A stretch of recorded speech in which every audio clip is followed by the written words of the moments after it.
This is Badass Billy Gunn, 11-time WWE Tag Team Champion, Intercontinental Champion, Hardcore Champion, and you're listening to IcoPod. You gotta hear this. And if you're not listening to this, I got 2 words for you. Suck it.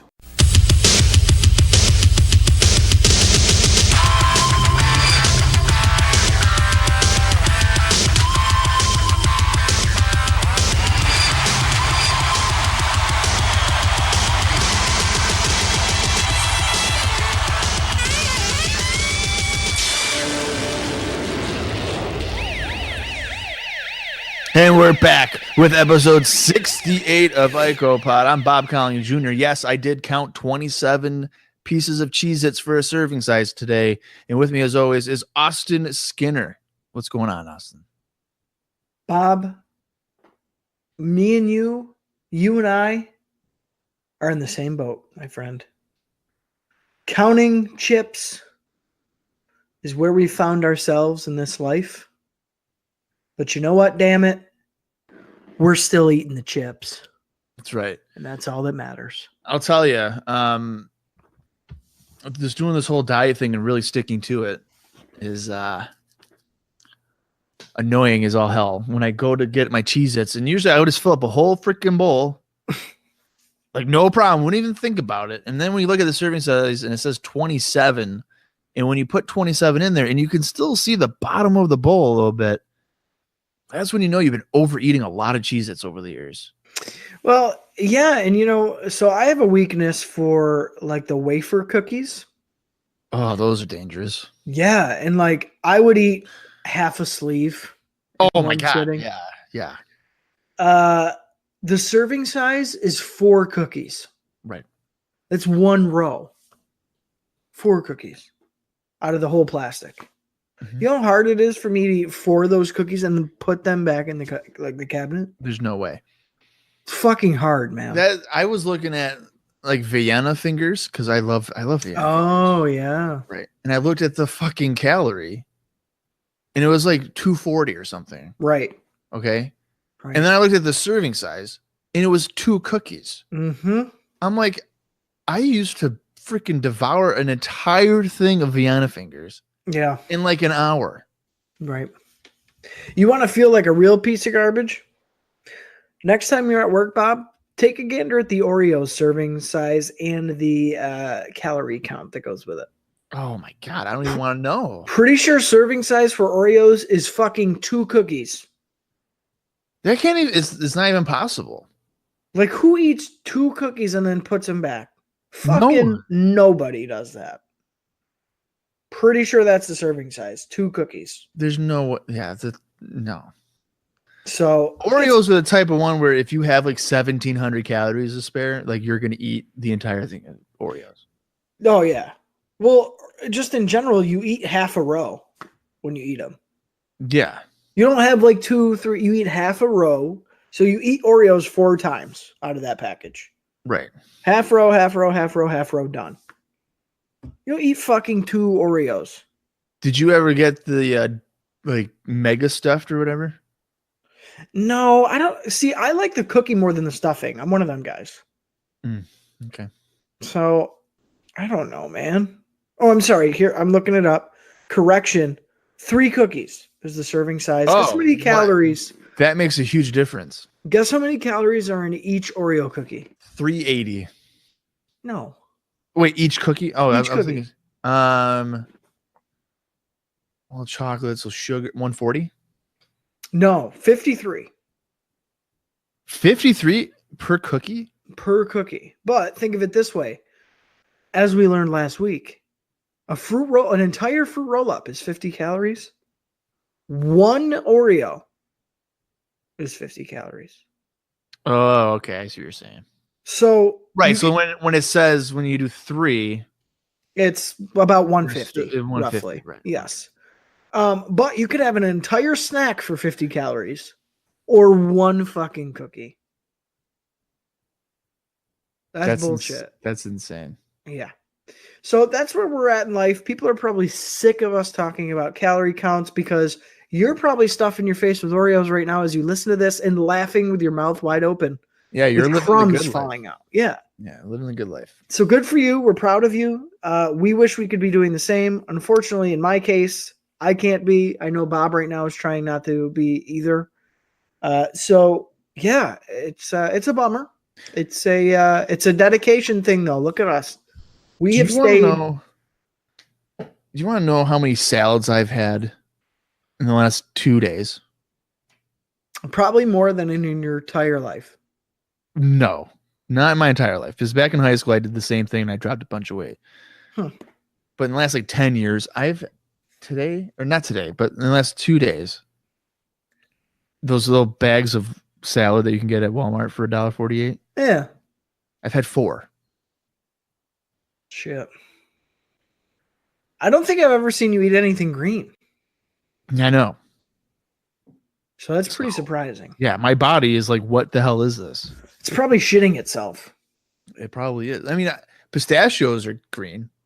No, yeah, I guess. But they're not like super healthy for you. Right. So yeah, so that's where we're at in life. I know it's super interesting hearing about our dietary goals. this is where you need Ico Pro. Yes, we need that supplement in there for sure. Maybe I should go to GNC and be like, hey, I'm here for some Ico Pro. And they're going to be like, what the hell are you talking about? Well, and then that's when you tell them, oh, you don't know what Ico Pro is? Well, head on over to Redbubble and you can find out what IcoPod is. Yeah. Picking up a shirt, coffee mug, stationery set, tapestry, ball tattoo, stickers, you name it, we got it.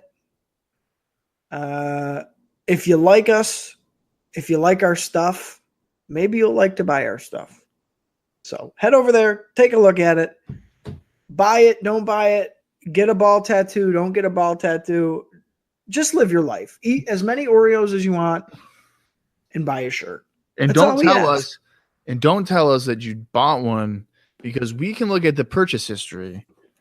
And if it says 0, we know. Then we know you didn't buy nothing. Yeah, so don't BS us. Don't BS us. Because we know. Pixar didn't happen. Right. And we haven't bought ours yet, to be fair. Right. And to be honest with you, what Austin doesn't realize right now is I will never actually buy one.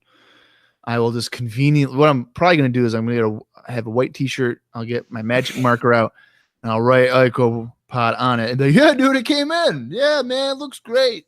And I'll be like, holy shit, who professionally designed that t-shirt for you? And I'm going to be like, I did it handmade. It took me 12 hours because I have a very shaky hand. So it took a long, long time. So that, but if I get sweaty, it'll just smear everywhere. So it'll be all right. Right. It'll pull a Virgil toy with the blood marker. Exactly. Circa 2001. No, it was not 2001. Whatever. It was like 95. Well, it was like definitely 95. Whatever. Regardless. So yeah, that's kind of where we're at with our diets. Maybe Hogan 98 money will whip us up some more shirts in the future. Who knows? Yeah. We'll have to pay him literally Hogan 98 money for that to happen. Yeah. But we'll keep you updated. We never should have signed that contract, but you know what? When you don't have a lawyer, I know it's bound to happen. We got finger poked to do him. We did. We got leg dropped, pin 1, 2, 3. Right. Took the big boot, brother, and we just laid on our back. That's it. Well, all right. Well, this is a better opening than last week's episode, which I will not mention again because, RIP, R.I.P. to the tractor trailer, because probably. Yeah, who's got to buff that shit out? Probably got totaled with that unfortunate accident. But let's who's gonna buff that shit out? Unbelievable. Oh, I'm sorry, I'm unbelievable. You horse's ass. Shit. All right, let's get into some observer notes here. There are 2 house shows I'll cover too. There's still no syndication. Observer notes. So Shawn Michaels will be hosting the Heartbreak Hotel, as he will not be wrestling for a little bit of time here. When's the last time we've seen a Heartbreak Hotel? Has he done? He's done it before. I don't think so. No, I think this is new. The inaugural episode. Yeah, he'll be. Why did I think in '92 he did one? No, No, he didn't do that. No, you're thinking maybe the barbershop window when he tossed Marty through it. Or what was his and Sherry's segments? That They was would have the mirror and. No, that wasn't. I don't think that was the Heartbreak Hotel. Oh, all right. Yeah, I'm pretty sure this is a new thing. Because I think it's to replace. What did they say it was? It was to replace the funeral parlor or something like that. Oh, wait, because don't they do it in the ring? They like change the lighting. It's either in the ring or like on the podium if it's on And syndication. Is there a bed? Yes. Okay, yeah, this is a different thing that I'm thinking about then. Yeah. Okay. Perry Saturn. What are you looking at? Got a tryout to be a jobber or an enhancement guy. But apparently his matches were pretty bad and that nothing will be materializing with Perry Saturn. So much for that Killer Kowalski training. The guy can't even get an enhancement job.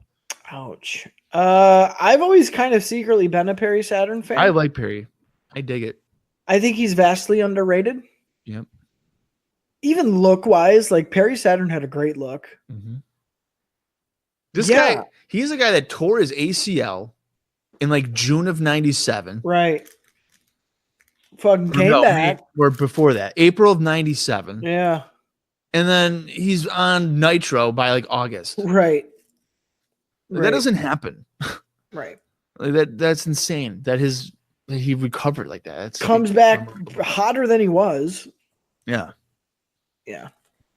It blew my mind. Like I didn't know that for a long time that I didn't realize it, that he blew his knee out like that. Right. And then in the same year, 4 months later or whatever, he's just like, I can do springboards. It's like, yeah, here I am. Yeah, because there's a tryout match if you look at for WCW between Saturn and Kidman. It's on YouTube. Okay. And that's like 3 months after he blew out his knee. Holy shit. And it's like, are you kidding me? It's ridiculous that he was able to do that. Yeah, he's kind of an unsung hero for sure. I agree. I agree with you though. Saturn, I can appreciate some Perry Saturn. I think he was pretty good for sure. And the look, especially like later on, like definitely unique, definitely stood out. Yeah, 98 Perry Saturn is the shit. Yeah. Early 98 Perry Saturn. 98. I like him in 99. Okay. I even like him when he goes to the WWF with Moppy and all that stuff. Like he was entertaining. When does he wear the dress? That's 99. Yeah. Yeah. Because Bischoff thought he was punishing him for something, but then and Perry liked it. He wanted to. Right. So it's like, okay. Yeah. Way to listen to your employees. Yeah, buddy. Yeah. See, that's what we get for calling him Rick Martel. He shows his real colors. Yeah, he doesn't listen. Right.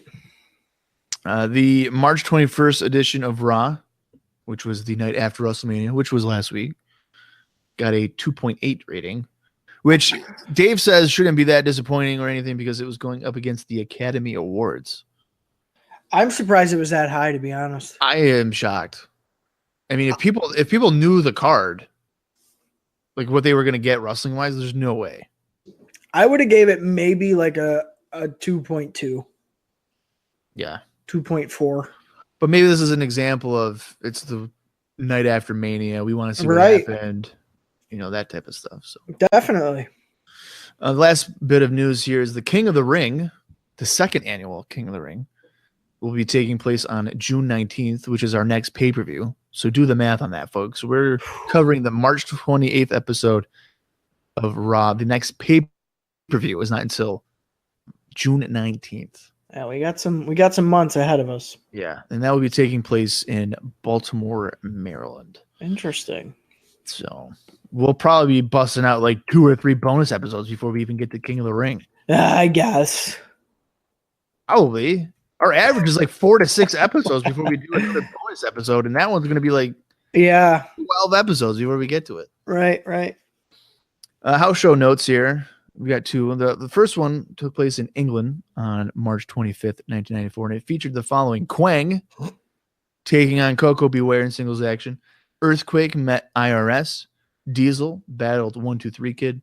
Bam Bam Bigelow squared off against Tatanka. Jeff Jarrett met Doink the Clown. WWF Tag Team Champions Quebecers defending against Men on a Mission. And the main event was WWF World Champion Bret Hart defending against Owen Hart. Stronger than some of the overseas shows we've heard as of late, for sure. But still not super strong. I would say kind of a 50-50 split. I think I'm going to check it out. I think I check out the first one. And Where are you sitting? Bleacher, the nosebleeds probably. I'd get a little bit better than nosebleeds. Yeah, I'd get like, $15. I'd get the first set of bleacher seats. So not floor seats. I see what you're saying. I'd get the first set of bleacher seats just because we're getting a Bret Owen match, first of all. Well, yeah. 1, 2, 3 Kid Diesel might be decent. There's a couple different things kind of dotted around, but yeah, I'd give this a shot. I'm a cheapskate, all right? I'm gonna go on the nosebleeds, save my money. You wouldn't pay $10 to meet Hogan, so no, I would not. He's a racist. I can't deal with that. I want to point out though, an interesting result from that show is that Bam Bam Bigelow actually pinned Tatanka. Oh shit!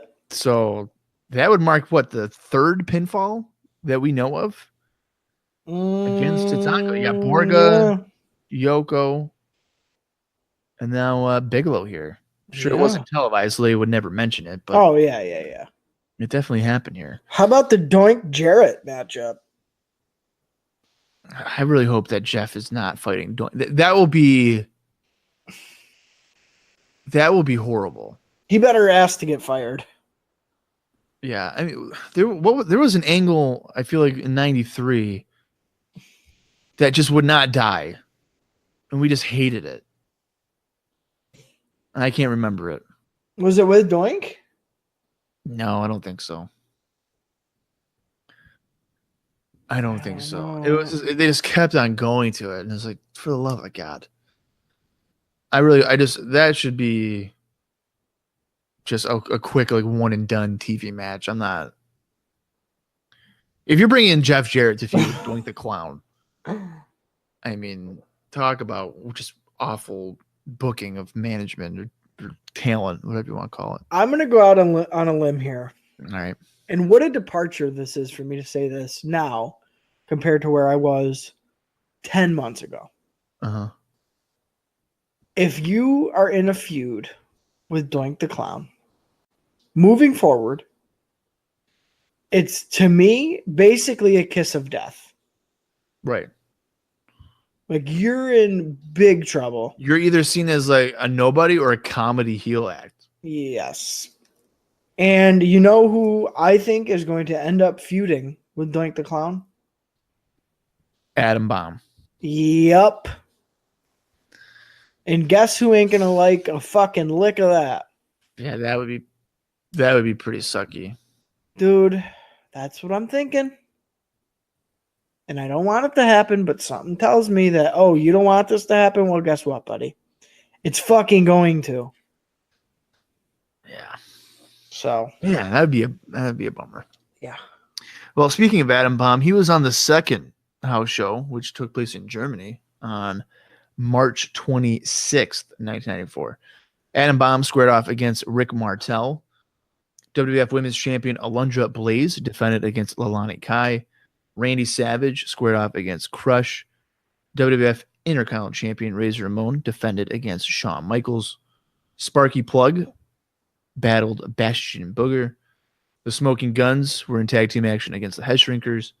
And your main event was Lex Luger taking on Yokozuna. Oh. Kind of almost another 50-50. I don't know. There's some stuff on there that kind of still intrigues me. I think I'm buying the same set of seats for this one. What? Yeah. I think I'm buying the same set of seats. I don't know why. Yeah, well, you're not. This is gonna blow your mind. What I'm about to say to you. All right. But a main event, Yoko Lex match, still has me kind of interested. Come on. We just watched WrestleMania 10 where And it was a horrible match. Horrible. Yeah, it was sucked. a nerve hold for like 12 minutes. Horrible match. I don't know what it is. I don't know what it is. God. But for some reason, I'm not totally turned off and disgusted by that match. I know it's not going to be good. I know it's going to be stalling for 90% of it. Yeah. But there's something about that dynamic that I don't know. I like.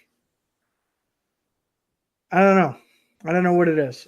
Well, before you said that, I was going to say that I would go to the show. And then after you said that, I got so annoyed with myself that I will now not go to the show. What about Razor Shawn? Nah. No.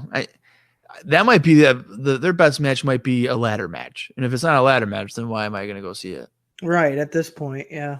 You know what I mean? So yeah. I don't know. And then Savage Crush, that's going to be a bummer. Maybe not. It can't be much of a bummer than it was at WrestleMania. Yeah, but if you're basing it off of WrestleMania, you're probably going into it like, oh my God, this is going to suck. No, anything can be better than WrestleMania match because I thought that was pretty lame. Well, see, that I think would drastically impact my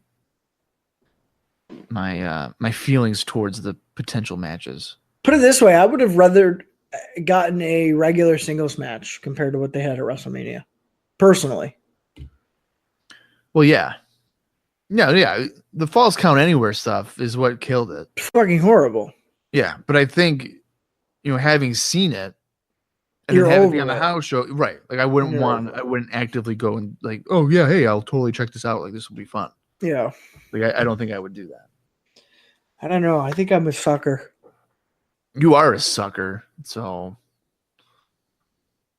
Yeah. just losing all credibility every freaking episode with you. I'm trying to be pause. I'm trying to stay pause.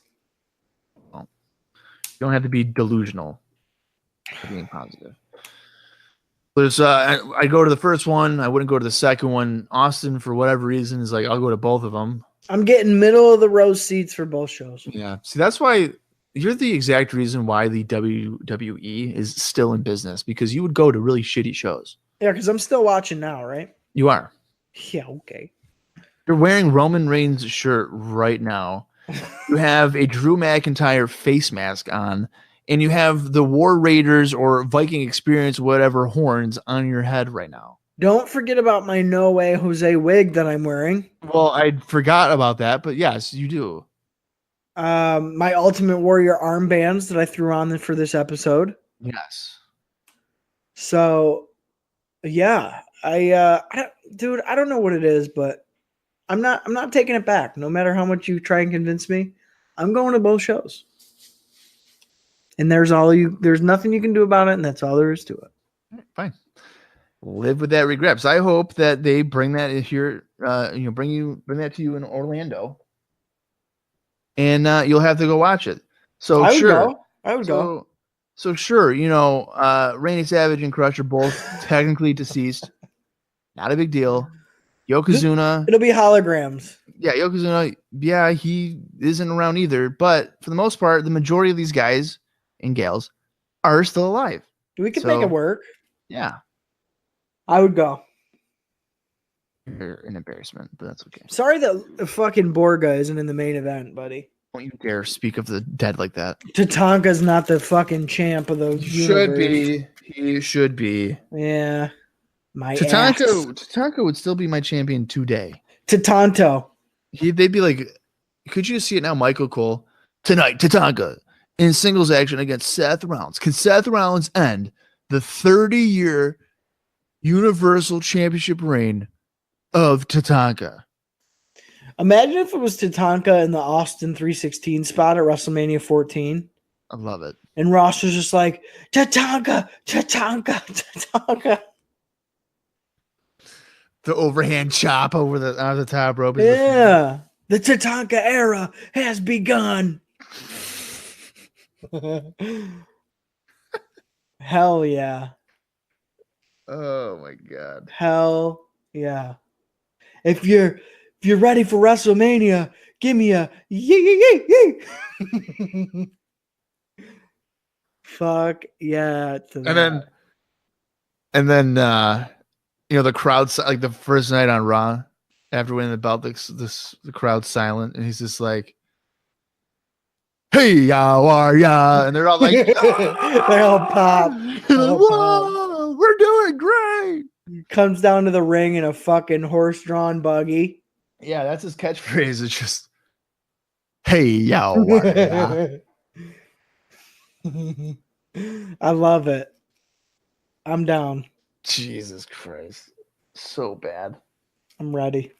I'm ready too. So let's get right into it. The March 28th, 1994 edition of Monday Night Raw. We are taped from Poughkeepsie, New York. Hey. Before the show is technically beginning, before we get a Raw opening video or anything, Ted DiBiase has paid off about 3 women in the front row for their seats. And he just laughs saying, everyone's got a price. But it was noticeable because the girl was like, do I go now? Like, where do I go? Like, she didn't know what to do. He's like, get out of here. And she's like, over there. Where do I go? Like, it was like horribly planned. It looked like. Yeah. And they even tried to get like some character shit in. Like, as the girls are walking by the camera, they each say a little comment. And it's like, no, get the fuck out of here. It was really weird, though, because the way they filmed it, Ted has his back to the camera almost the whole time.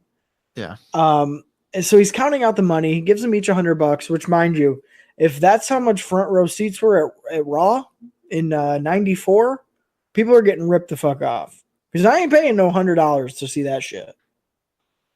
So there's that. So they get the money. They all go up and leave. And I'm thinking, okay, so maybe Ted's going to debut a new tag team. Maybe he's bought a new tag team. He's going to sit front row and scout some talents here tonight. Oh no, Ted just buys all 3 seats and sits in the middle one. So I was like, okay, we'll see what happens here. Yeah, and I want to point out that he is sitting behind the commentary team. Yes, directly behind them. But we get the Raw opening video, and then we go to Vince and Jim Cornette. They are on commentary this week. Cornette says that he wants to be here to bring the truth to what is going on in the WWF because no one else will do it. Right. I don't know what he's referencing. Is it about the Yokozuna screw job or something? I don't know what he was talking about.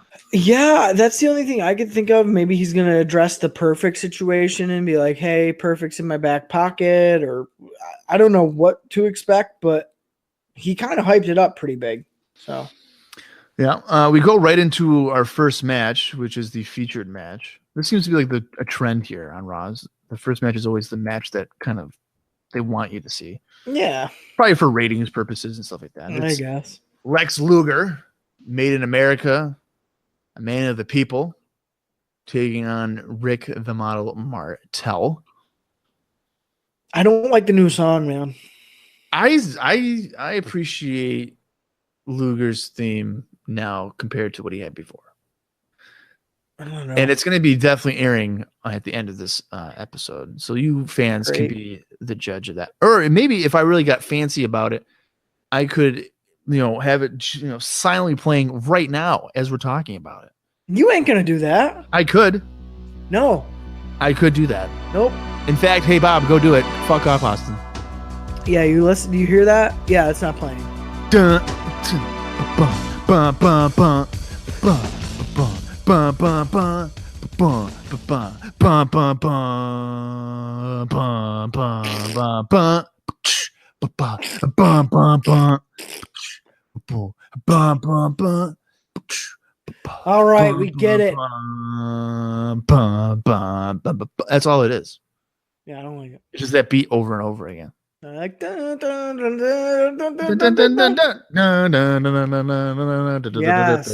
No, see, that one makes it sound like my 90-year-old grandfather's coming down to the ring. Shoulder pad suit. No. The one that didn't fit him or anything? Yes. Yeah, that was terrific. Looking like a fucking nerd. The same episode where he's like, I'm proud to represent the UFA. It's like, what? Oh, that's a classic right there. I literally showed that to my buddy Billy one night when he came over before we went to a wrestling show or something. And I was like, tell me what he says. And I played it twice. And he looked at me and he goes, He fucking said UFA. I was like, I know. That's why I showed you it. It was a mistake. You meant the United Air Force Association. Something, man. That was just horrible. Yeah. Just so bad.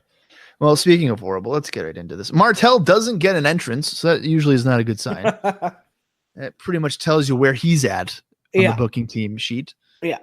Luger gets a fairly good reception here. There's still a few boos in the mix. I feel like those will always be there no matter what the guy does. He could cure cancer, and somebody's still gonna be like, boo. Fuck you.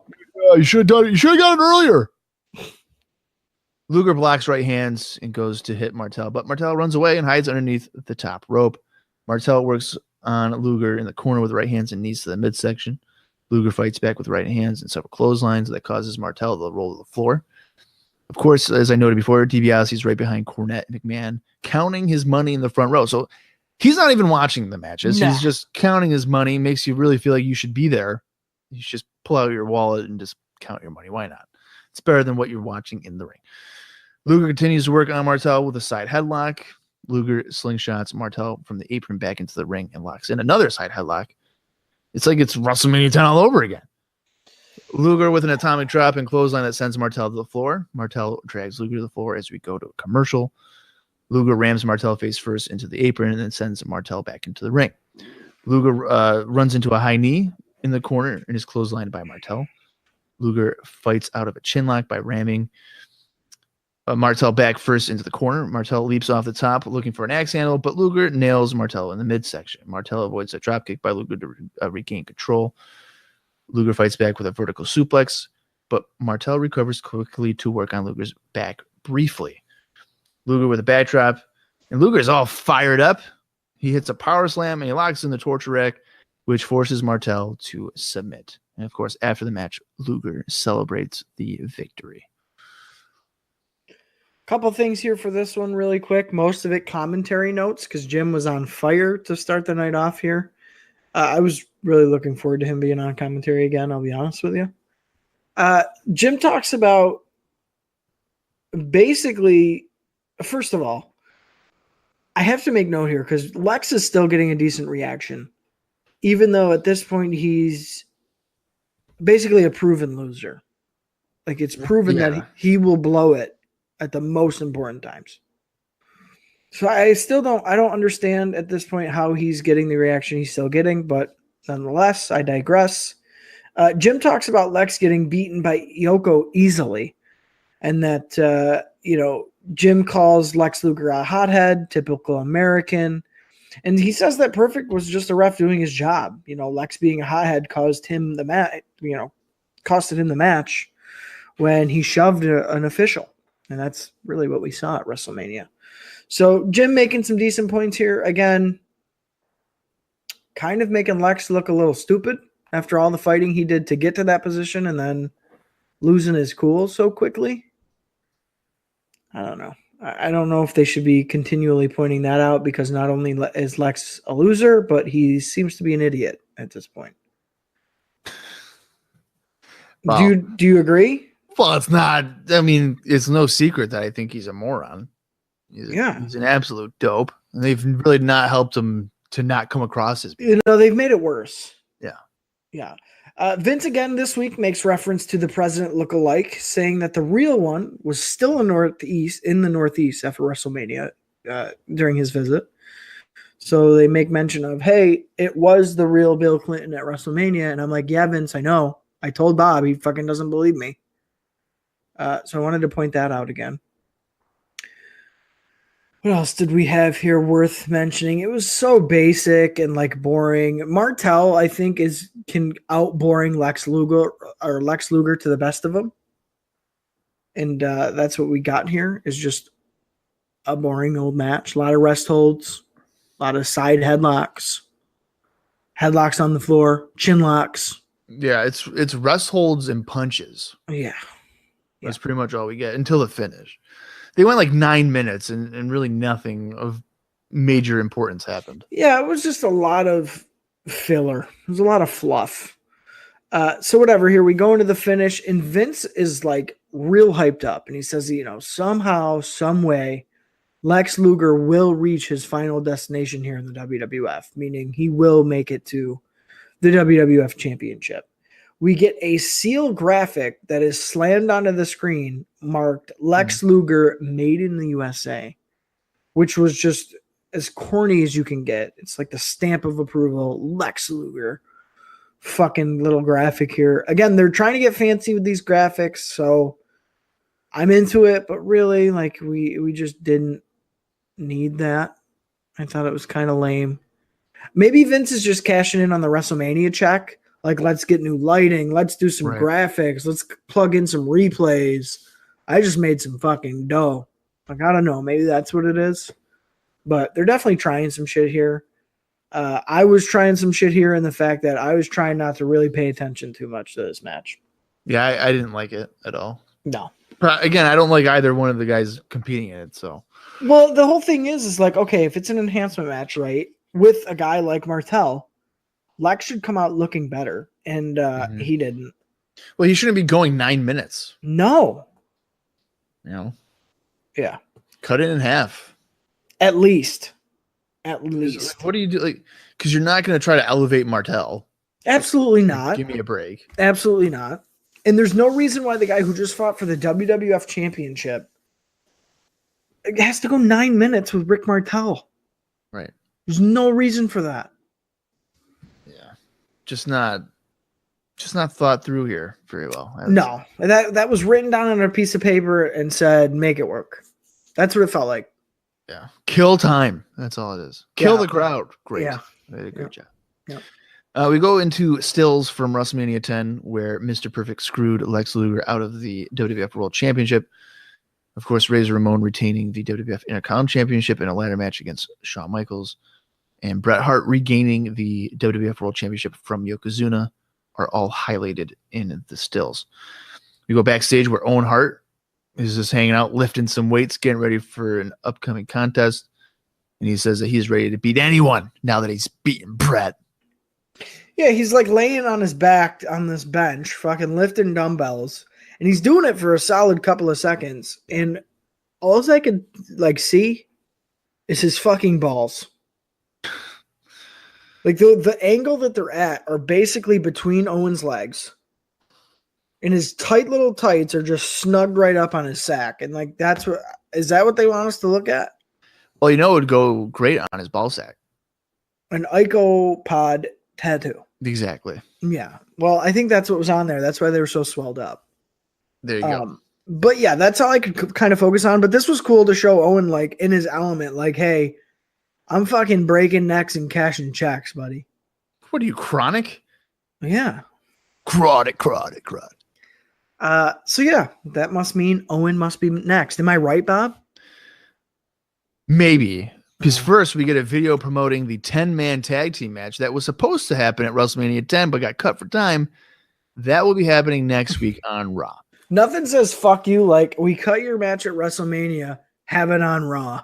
Right. So this would be, I believe, Martel, Jarrett, IRS, and the Head Shrinkers against the Smoking Guns, 1, 2, 3 Kid, Holly, and Tatanka. Yes. So that will be happening next week. Now, for us, we won't be watching that for about 5 weeks because after this recording, we're taking a minute for a break here because we have a bunch of episodes lined up. But you'll never know that. Because we're pros. Because we're pros. And we don't ever miss a week. We're Ico pros. Oh, my God. That could be a new tagline. Mm. Yeah. Ico pros. I like it. But you're right. The second contest tonight is Owen Hart taking on a gentleman of the name of Mike Freeman. But first, Ted DiBiase tells Vince McMahon that everyone has a price for the $1 Million Man. And he says that over the course of the next few weeks, he'll be having some big surprises for the WWF. As for I'm not going to lie. I was kind of excited when he said that. Because I think a surprise from Ted DiBiase compared to a surprise from, say, Captain Lou, I'm definitely more excited for whatever Ted might be doing. There's more value in a DiBiase surprise. Yes. Yeah. So I'm pretty interested in what he's meaning by that. I don't know what it could be. I would like to think that, hey, maybe he's bringing somebody new in to do his bidding for him, and he's going to do, like Dave said a couple weeks ago, and be in more of a managerial position moving forward. I'd be down for that. That sounds good to me. That's what I was thinking, that it's going to be a new wrestler. Yeah, like a young blue chipper. Yeah. That comes in, he's motivated by money, and he's going to take it to the WWF. That's what I'm hoping for. Interesting. Yeah. Well, we'll be finding out in the next few weeks just what Ted DiBiase is talking about. As for the match here, Owen Hart just kind of throws Freeman around the ring, hits a spinning back elbow. Freeman does get a little bit of offense in, but Owen takes him down with a bulldog, and he wins the match with a sharpshooter. After the match, Owen signals that he should be the WWF World Champion, and who knows, maybe he will be. Yeah, I thought it was a good little match here for Owen. He was super fired up, angry, throwing this guy around by his hair, hitting these moves on him, making it look easy, all the while not losing focus on the camera and digging in on Brett. You know, just any chance he can get. So that was super cool. I enjoyed this one. Owen was really engaging with the crowd more than, you know, most of his matches as of late. You know, he's looking out to the crowd. He's saying, because they're chanting for Brett, we want Brett, and he's yelling back at him, oh, where is he? I want him too. Like, come on out, Brett. He's yelling as he's beating this guy's ass. So I like that. I like that he's kind of coming out of his shell more and more, even since WrestleMania 2 weeks ago. So that's entertaining. Big Owen Hart fan, as everybody knows, including Bob. Worked the guy over, and here you go. Here's the 3 count, you know, or the submission, right? He taps out. So this is sharpshooter. Yeah, and he's using the sharpshooter again. So there you go. That's probably going to be his finish moving forward, I'm gathering. Yeah, boos were raining in, and Owen Hart is definitely an established heel here. He signals that, you know, he's coming for the championship, and he should be champion already in my book. No, I'm even liking Owen Hart enhancement matches. So when I see him on the card for a Raw, I'm not dreading it or anything. And his angle here with Brett is easy money, I would have to think. Oh yeah, built into it. So family drama, everything. So for sure. Probably as we get closer to the summer months, that will kind of heat up. Who knows? We'll see what happens. Coming out of that, we get a video. Burt Reynolds again, kind of putting over the WWF and WrestleMania 10. Same thing. Yeah, same thing. Yeah, the same old nonsense. And then we go into more nonsense. It's our third match on the evening, and it's Doink taking on a gentleman of the name of Eric Cody. So immediately you know you can't trust a guy with 2 first names for a name. Right. But before the match, Doink sprays DiBiase with water, I think from like a flower on his jacket or whatever. Yeah, and Jim says that it's assault with a deadly weapon. It's contaminated New York State water, and that they're probably going to arrest Doink for that. So I popped on that little phrase and sentencing work there. He also calls Doink and Dink 2 rejects from Barnum and Bailey Clown College, which, there you go, Jim, telling it like it is. I wouldn't be opposed to Doink being arrested, to be honest with you. Could you imagine? Save us the hassle. Yeah. And then Dink's got to get arrested. Perfect. He's an accomplice. Yeah. They put him in a little dog cage, little kennel. Moving on, we go right into a Razor Ramon Ico Pro ad. Oh my! And no, Dink was not in the ad. He cannot lift weights. His arms are not long enough. Oh my God! You want to help me out here, Bob? Well, so let's get right into the action here. Doink, he controls Cody with an arm lock. Dink runs in, stomps on him a little bit, causes a disqualification, but that doesn't actually happen. It should have been disqualification. That's called interference. But since they're good guys, we'll let it slide. Doink hits a German suplex for a near fall, and then he soon hits the whoopee cushion for the easy win. Vince also wishes here Reba McEntire a happy birthday. Well, they're Fucking cool. they're tight. Oh, cool. Jim, back on commentary, says that he could whip any midget and anybody under the age of 12 lickety split. So I would hope so, Jim. So his Jim is running down little people. Yeah. He also basically admits that he would have no problem committing child abuse for any child under the age of 12. Well, then he would be able to knock him out. Take him out. He would be able to take him down. Yeah. He could whip him, he says. Yeah, what's so wrong? What's wrong with that? Gee, I don't know. Speaking of what's wrong with things, this whole doink dink thing is one of the things that's wrong with WWF at this point. The finish comes, we get a sloppy German for a near fall. They keep showing close-ups of Ted, who is still mad about the water in the crowd throughout the match. We get the big whoopee cushion for the finish. The two clowns hug in the ring and then exit. And Jim finishes off his commentary extravaganza here in this segment with, he was sorry that Bill Clinton married Hillary Clinton, and basically ran down some more political jargon. I didn't care about the political stuff almost as much as I didn't care about the match. I wish Doink would get fired, or they'd hang him up by his bootstraps and let Jim Cornette whip him like a 12-year-old boy. I figured it out. That's I know who DiBiase is going to be bringing in. Pink. No, it's Jeff Jarrett. He's going to buy him his album, his first album. Well, here's the thing. He has all the money. Yeah. So wouldn't it be hilarious if Jeff Jarrett had an album out, like you said, and he can go around, bragging that he sold 1 million copies, and then deep undercover, somebody can be like, he sold 1 million because Ted DiBiase bought 1 million of them to inflate his image In his sales report. That'd be perfect. Well, it would make sense because don't forget, Ted was just flipping through a magazine where he superimposed the picture of Jeff Jarrett on. Right.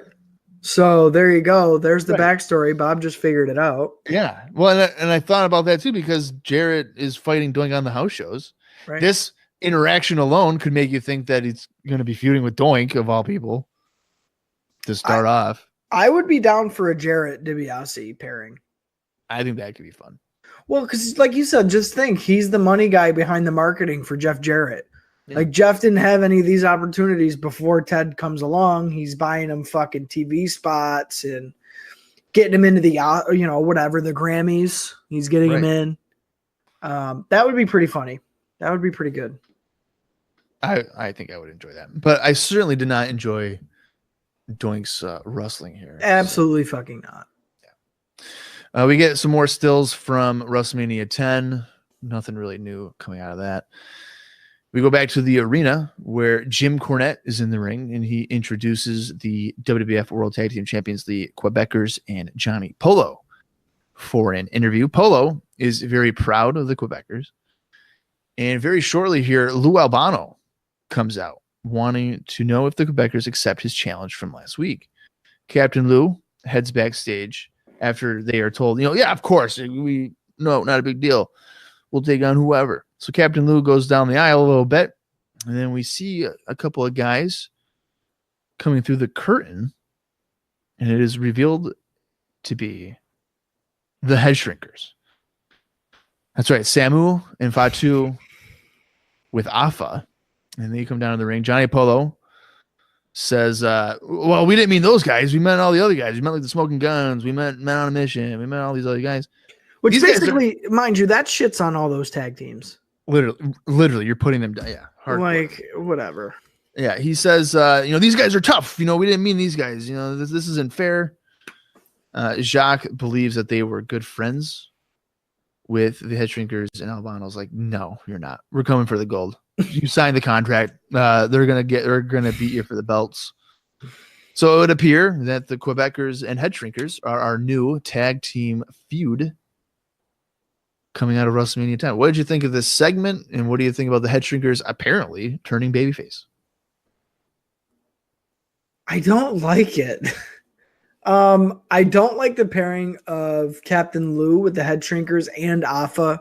I'm sick of seeing two managers for like one entity, like Cornette and Yoko and fucking Fuji. Like, we don't need all these managers for the one, right? Person or persons. So I don't know. I don't like that right off the bat. I think, kind of going positive, my favorite thing out of this whole thing was when Jacques gets on the mic when Captain Lou's out there. And you can tell, like, Jacques and Pierre, I feel like, have no idea what the storylines are. They're just there. So Jacques goes, "Oh, what do you want, Captain Crunch?" And he, like, yells right at him. And then he, like, pops himself because he laughs at his own joke. Like, right. Legit laughs at his own joke. So I thought that was pretty funny. Well, he said that, and then I think he was expecting a bigger reaction, and he was just the only one laughing. He was the only one laughing. Yeah. So that was entertaining. I don't like that the Head Shrinkers are going face. I don't think they should ever be faces. Ever. So that's another thing I don't really like about this. Captain Lou annoys me. And the fact that he's going to be at least a featured manager moving forward is, again, throwing us back to 1986, which we don't fucking need to be doing. And all in all, the teams went back and forth a little bit. There was really no kind of concise statement. Like, they just kind of argued, and then the segment ended. So, I don't know. It feels like a step backward. If it were me, and okay, you want the Head Shrinkers to, they're going to be the next challengers. Okay, fine. Fucking remove Captain Lou from the entire equation. Have, the Quebecers get a big win or whatever. And just have the Head Shrinkers come down and beat their ass for no reason. And they're just sick of it. They're sick of being put to the back. They had the match of the night at WrestleMania 9. Here they are a year later, floating. And they're pissed and they're sick of it. So now they're going to just come take their spot. Instead of wait and get it granted, they're going to come take it. That's how you can do that. I mean, I don't mind that the Head Shrinkers are going babyface. The act is definitely more of a heel act. It's a heel act. Yes. Yeah. But, I mean, aside from the smoking guns, I mean, you really don't have a bona fide, potentially big-time face team. Like, I don't think Men on a Mission are there. They don't use the Steiners. Right, they don't use the Steiners. So I think the guns, by default, are like the closest to it. Yeah. And we've always been talking about how the Head Shrinkers, they should be tag team champions, whichever. So if the way they can become potentially tag team champions is by going face, I'm not going to be completely opposed to it. Well, and that's the thing. It's bittersweet. Do I like it? No. But am I okay with, if this is what it takes to get them the fucking belts and get the Quebecers the fuck out of here, then I'm good with it. But yeah, I think the whole disconnect for me is the Captain Lou connection. Like, the Head Shrinkers do not need Captain Lou Albano to fucking get them to the dance. Like, they don't need him. They don't even need Alpha. They don't need Alpha. I don't get what WWF feels that they're missing to, qualify them to be in this position other than their talent. Because to me, that's all they fucking need, and they got it. Yeah. So I don't know. I don't know if I really like it right now. Yeah, we'll see how it materializes in the next couple of episodes here on Icon. Yes. But next week we get another WrestleMania 10 match. Well, this one's a rematch because earlier in the night we got the notification that, hey, it's going to be a 10-man tag that we didn't see at WrestleMania 10. This one's going to be a rematch. It's Razor Ramon against Shawn Michaels in another ladder. Oh no, it's not. I'm sorry. That's not what it is. Oh, it's Bret Hart defending the world title against. Oh no, that's not right either. Yeah, it's Earth. Okay, that's right. It's Earthquake taking on Adam Bomb. A match that lasted all of about 35 seconds at WrestleMania 10. We're getting a rematch next week on Raw. What are the odds that the exact same thing happens? Probably, like if you're making a bet on it, you're probably going to lose money. Really? Yeah, so I think it's high odds that you're going to do that. Bomb definitely doesn't go over. No way. No way. There's no way. This is the death of Adam Bomb. He's done. He's got to be.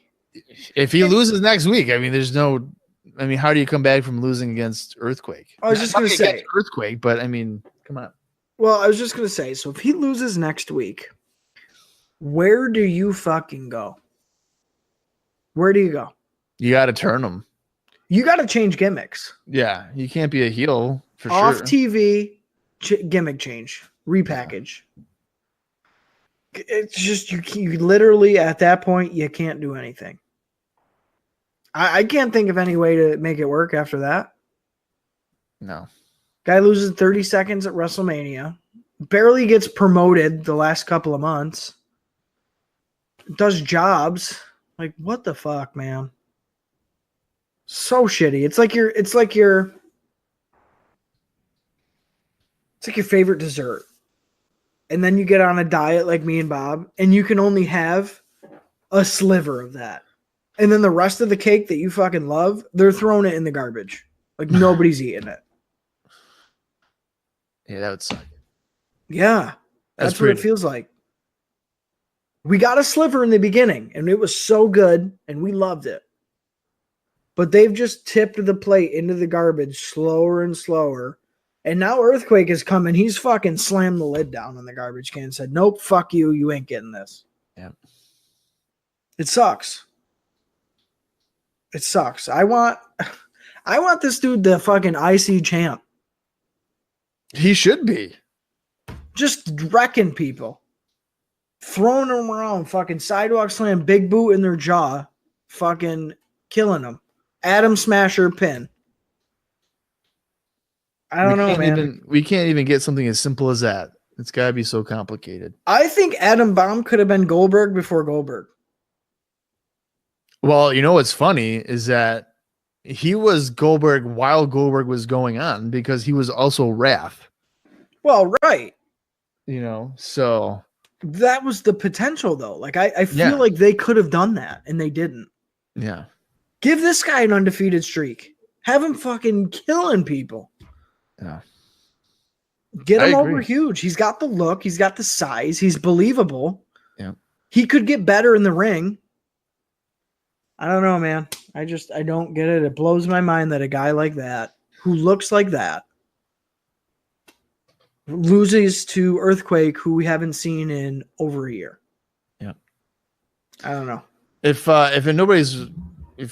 people don't know what we're talking about when it comes to Wrath, I suggest looking back to WCW. I think it was like the fall of '98 that he starts popping up and he's just steamrolling people. He is jacked. I mean, he is just jacked to the gills. Yeah. Bigger than he is in WWF. Without quite, it's not even close. Yeah.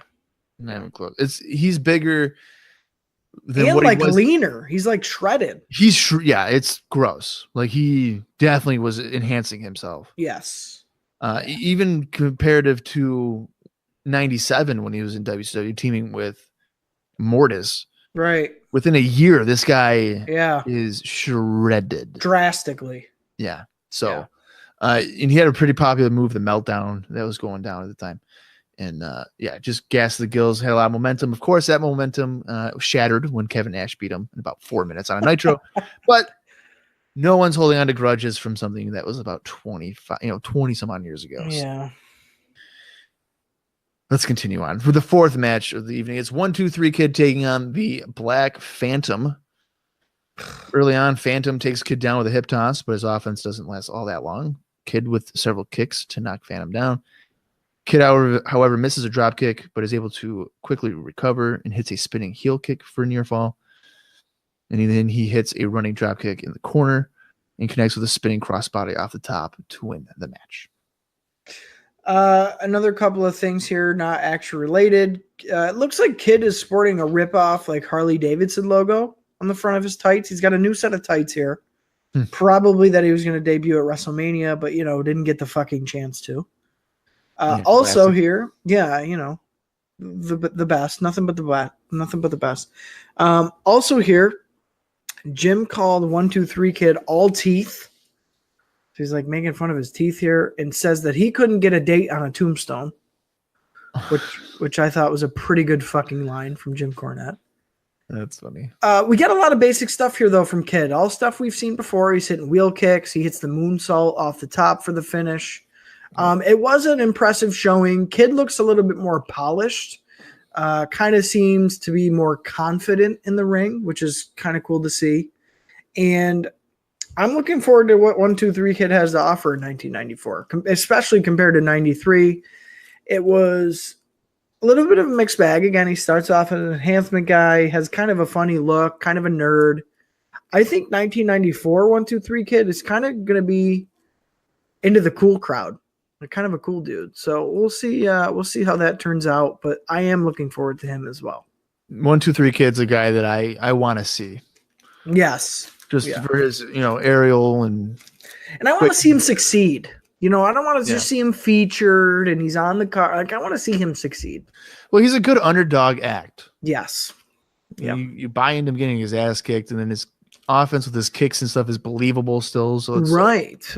You can buy into it. So right. Let's go right into the main event here. It's Crush taking on Ray Hudson.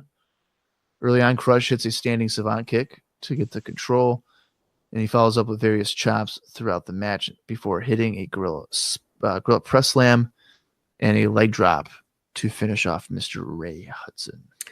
Really important too to note here, because it's ever unfolding here on Raw as of late. Crush taunts Nikolai at ringside in the front row as he walks by. He kind of trades words with him. Also, I hate to note it, but Crush got no reaction when he was coming to the ring. He really did it. No boos, no cheers, just kind of indifferent, like, oh, cool, somebody's coming out. Like, we don't care. Jim Cornette says that Ray Hudson better have his insurance paid in, which I thought was a good line. Another good one from Jim tonight. And we come back from commercials, so Crush and this guy are in the ring. Crush is doing the titty dance under his singlet. And the bell rings. So Crush does a lame choke slam. He's doing his karate stances again. He's hitting a savant kick and taunting. Just more kind of just stalling around, walking and talking through this. And Crush just at this point comes off as a jabroni to me. Like a wannabe. He hasn't made it as either a heel or a face. Don't know really what he's doing at this point. What is he trying to prove? He just got beat by a commentator at WrestleMania 10 for all intents and purposes. And we're just supposed to forget, because I ain't going to forget that. Mm-hmm. It's just lame. Like Crush just feels lame now. Not that I ever liked him before, but especially now. Crush, he's shown all of his aces. He's got no more aces up his sleeve. We're seeing right through Crush at this point, or at least I am. Well, I think he peaked with the Savage stuff, and then when you lose to him, that you're kind of that's it, jumping off a cliff.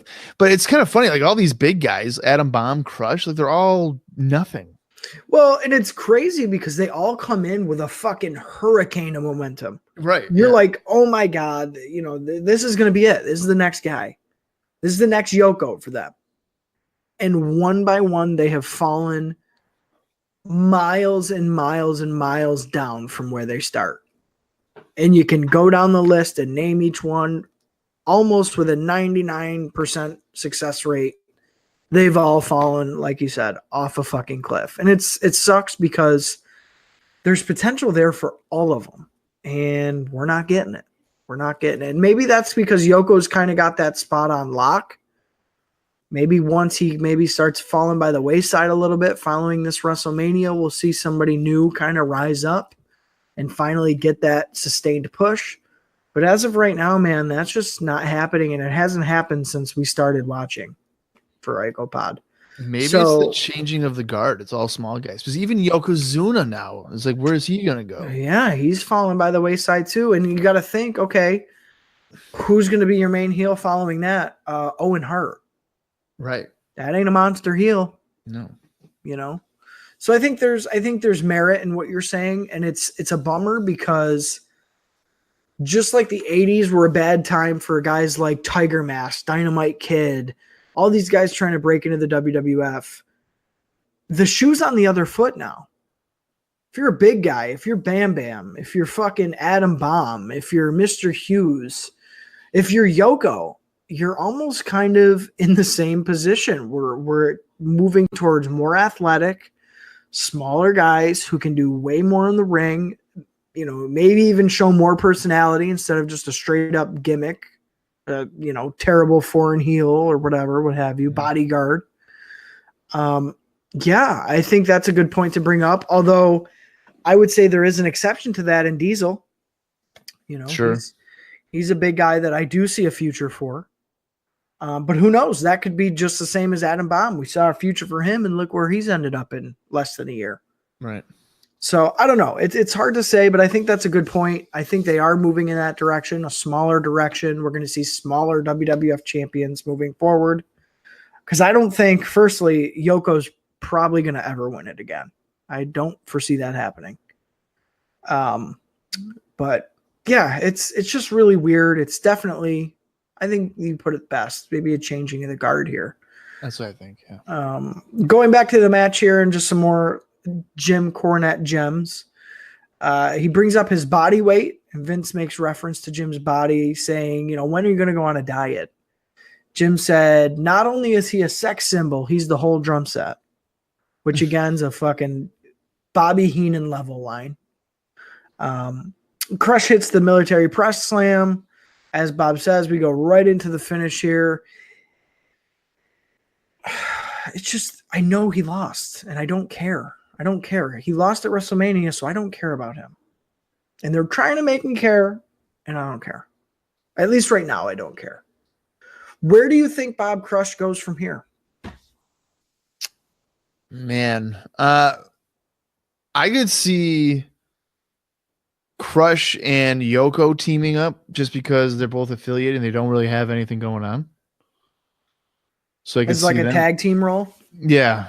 But then again, like I don't know who they would team up against. I know. Like, are you going to go smoking guns in them? No. I don't. Right. Because that's not believable. Right. And then it's like, I don't know. Man on a mission or something. I don't know. Like, yeah, maybe. There's not a strong tag team to really go with them. But I would imagine both these guys will be in the King of the Ring tournament. Yes, I would think so. Unless, do you think Yoko's going to get a featured match? A rematch with Brett, maybe? At King of the Ring? Yeah. No. I mean, I know because they fought like 3 times now. Like WrestleMania 9, like Survivor Series Showdown, and WrestleMania 10. Yeah. No, I don't think I would go with them. Because Brett has promised him a rematch. So what do you think? We're getting that on Raw, maybe? I don't know. Or you don't think we'll get it at all? I feel like that's like a house show thing. Okay. You know, like, okay, we'll do it at the Garden or something, you know? Okay. I don't think we'll get that. I mean, I would put it on Raw for the rating. Right. But, WrestleMania main event 2 years in a row. Here it is on Raw. Yeah. But I wouldn't do that on paper. I don't think it. You can't. Think it has legs for it. Yeah, you're right. You can't. You really can't. Especially in June. By then, you really can't. Because then it just comes off like way too dragged out. Right. Yeah. No, you're right. You're right. So. Yeah, I don't know, man. I don't know with Crush what you do. He's another guy like Adam Bomb. He's kind of in a position where, and he just turned heel not that long ago, where you gotta either fish or cut bait. I would have said Brett versus Crush at King of the Ring had Crush beat Savage. Oh, sure. Well, because you got to remember, I just put over huge a Crush Bret Hart match. Yeah. I liked it a lot. WrestleMania 10, right. Yeah, I said it deserved to be on the main show. Which Crush had won, so you have a backstory to lead into it. But there you go. They didn't want to do it. I don't know, man. I don't know. He's another one of them. A lot of guys are really in limbo right now. A lot of guys. So it's going to be interesting to see how that moves forward. And I'm expecting some new faces to pop up because it's been a while. Yeah, it hasn't been like that. I mean, we've seen new faces, but they're old dudes that we've seen before. Right. To whereas seeing like fresh characters. Yeah, to whereas a couple months ago it was guy after guy, team after team. Like here all these new influx of talent is. I mean, we still got guys like Sparky Plug who I haven't really done much of anything with, and a couple others, but I think it's time to bring in some more new blood. Yeah, it felt like it was like 2 or 3 guys a month. Yeah, we were getting spoiled. We really were. Well, I think that was just them being like, okay, we got to beef up our roster. Yeah. So we'll do it all like quick. Yeah. Like leading into the Rumble and stuff like that. But right. You're right, though. I think we do need to get some fresh faces in here. I would have to think. Especially if you're going to be taking out guys like Bomb and potentially all those guys. Yeah, and at that point, you're shuffling them all down the card, so we need to fill those holes. Yeah. Yeah. So, well, we'll find out all that stuff in the coming weeks. McMahon goes over what we'll see next week on Raw. Of course, it's the 10-man tag match that didn't take place at WrestleMania 10. The WrestleMania 10 rematch between Earthquake and Adam Bomb. And we'll also see WWF Intercontinental Champion Razor Ramon in singles action along with former WWF World Champion Yokozuna. He will also be in action. So I'm looking forward. I'm looking forward to next week because those are some big announcements. We're going to get some decent matchups. A WrestleMania should have been match. A rematch. Not really sure what to expect with that one. And it'll be interesting to see Yoko in action and what happens with that. Razor in action after winning both titles. So, yeah, it's going to be hopefully a better week of TV next week. And, Vince also asked Ted, hey, are you going to join us next week? And Ozzy says that money talks, and if he wants to be with us next week, he will be. And Cornette hints that maybe, next week, Ted's not going to buy just 3 seats. He'll buy the whole arena, and it'll be empty, just Ted. So that would be pretty interesting. That'd be pretty. I would do that. Why be not? funny. Yeah, why not? Funny. Why not? So that's kind of how we wrap things off here. As Bob said, we do get kind of some highlights of the night that were shown with some like generic rock music that's playing over the top of it. And I might be way off here, but all I could think was it felt kind of ECW like the recap of the shows, these little moments with some generic rock music to finish out the show. That's the only thing that popped up to mind when I watched this. I could see that. For me, it came across like primetime wrestling 1989. Well, right. Like it felt 80s to me. Essentially, yes. But I don't know, just the way they were doing it, and it's like all the impact moves and all that sort of thing. Yeah. With the rock music that really sold it for me, it felt a little ECW like, I thought. So I don't know if they're going to try and pull that moving forward. I don't think really need highlights of a Raw, maybe a pay-per-view like that. But I don't think we need highlights of a Raw. So I hope that that's not something that's going to stick. Again, they're just trying so many different things with this production. It's really weird that they're really ramping things up here. But on a whole, kind of to go into the finish, a better Raw this week, definitely compared to last. Still pretty skippable, though. As I said, I'm looking forward to next week with all that was announced. But on the surface, kind of a week, 2 weeks following WrestleMania's major show. The hype and the push for Owen and his more aggressive side has been really fun to watch. I only expect that to get better as we move into the summer and spring. Out of the spring into the summer, I should say. Maybe Shrinkers finally getting the straps too as faces. We'll see. But hey, if it means tag team championship run, I'm all in. So that's where I was at with this one. Bob, what do you think?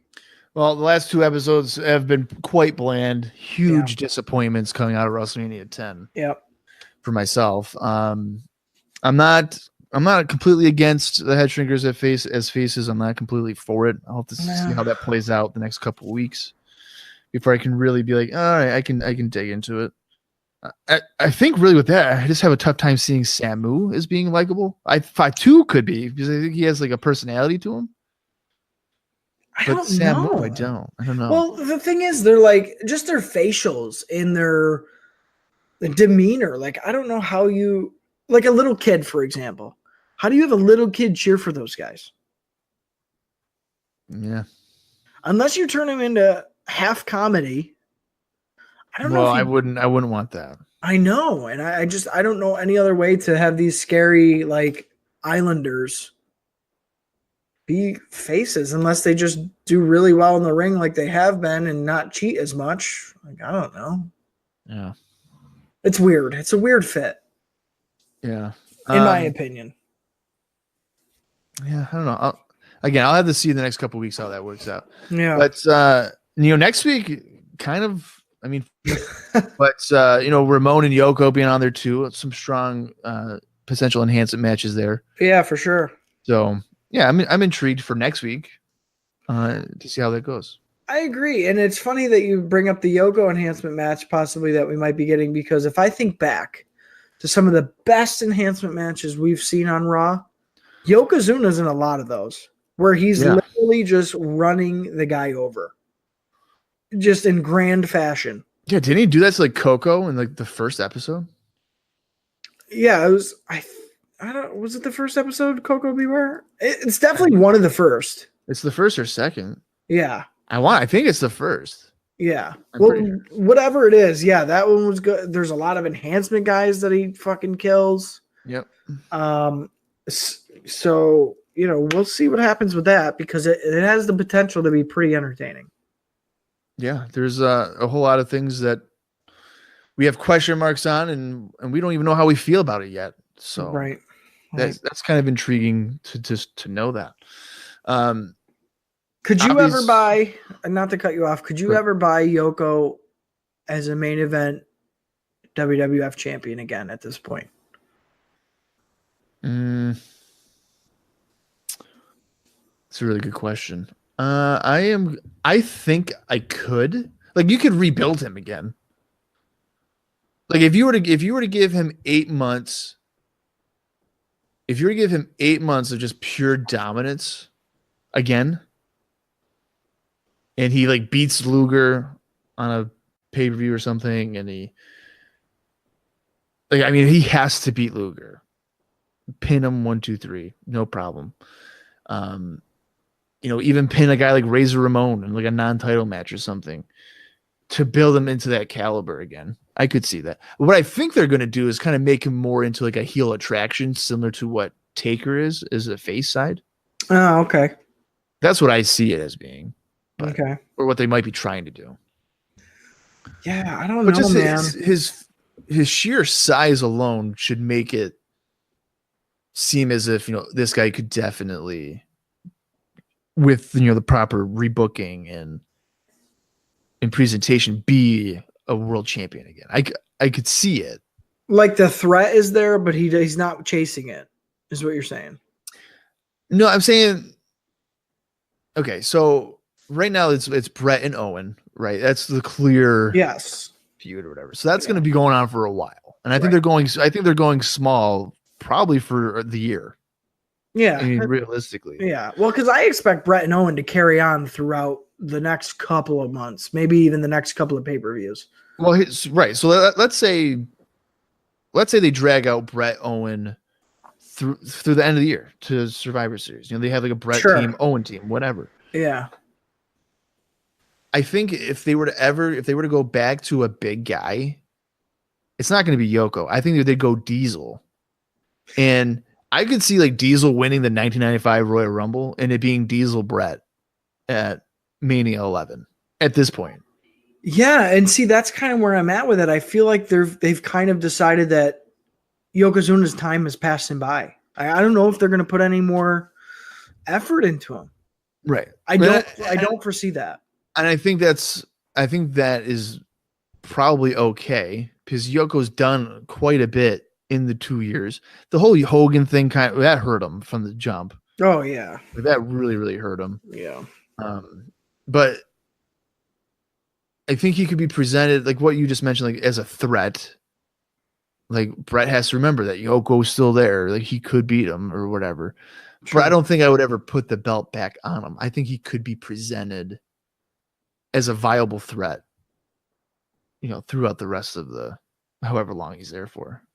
Well, you almost have to leverage him back in that position, because if you don't, then you're really just screwed, and you might as well not even use him. Like if you're just going to be a middle card guy, what's the point? You would just have your heel earthquake. Exactly. Yeah, you have no real value out of it. Right, and they don't need that.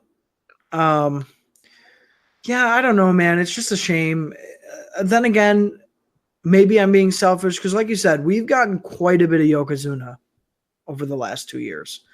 We think of it this way, like, what Yokozuna match haven't we seen yet that we'd feel is drastically different, a moneymaker? You know what I mean? It's like a Yokozuna match is a Yokozuna match. Right. You kind of know what you're getting at this point. And nobody's going to have a better Yokozuna match than Bret Hart, probably. So yeah. I think I agree with you. I don't know if – I personally don't think we'll ever see Yoko with the belt again. And maybe that's for the best, not only for the WWF, but for Yokozuna too. Right. And the thing is, too, is like I don't even know if I'd put him in the IC ranks. I don't think you can. Because, yeah, so what I could see it kind of being similar with like Andre, when Andre teamed with like Haku. Yeah. Like he has that type of partner. Right. And like they become tag champs or something. Right. But I don't know who I would put with them at this point to do that. Like you said, maybe Crush. Yeah, but I would want to go smaller. Like I'd want Yoko to be the big guy. Compliment him a little bit more. Yeah. To really put the focus on Yoko. Right. So, yeah, I don't know. It's going to be interesting for sure. And if you had to, I mean, you could realistically repackage Yoko, right? You take him off of TV for a while. Sure. You could have, the DiBiase, like if DiBiase and Jarrett had a connection, you could have DiBiase pay Yokozuna to be like the bodyguard to Jarrett to kind of, but then you're kind of watering it down because of Diesel and Shawn, because he's a bodyguard for Shawn, but make him like the bodyguard for like a posse of guys or something could be right. They're like the secret weapon. They only call on him when they really need him. Yeah, because like how much can you really get out of a sumo wrestler? Well, and that's the thing. It's like, so Diesel's gimmick was a bodyguard. Like that's his gimmick. Right. To whereas if you use Yoko like the final boss in Mortal Kombat, like, okay, you've beat all of our friends. Well, guess what we got behind this door? And here comes fucking Yokozuna down the ramp.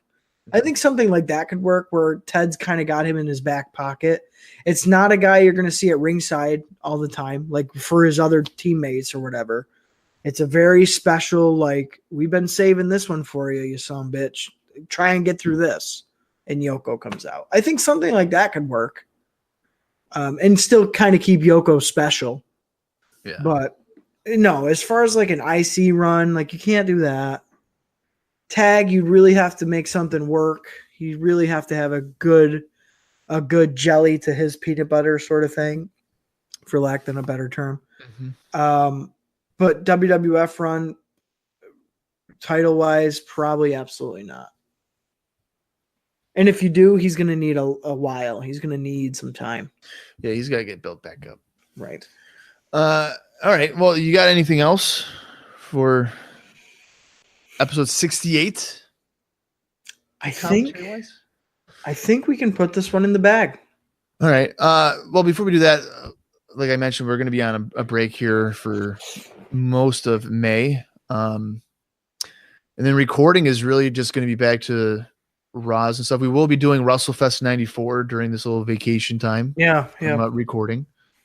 So we'll be sitting down and watching that. And that'll be one of our live watches. Bonus. Right.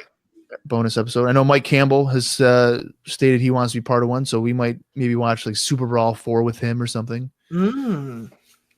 So we'll see where we go from there. But the idea, I think, moving forward for us might be like we'll do, especially when there's long ranges of pay-per-views between each other, maybe like every 4 episodes of the regular series, we'll just do a bonus episode or something just to keep just to pepper it in. Yeah. That way we're just not killing ourselves. We're just burning through Raws for seemingly months on end. So Right.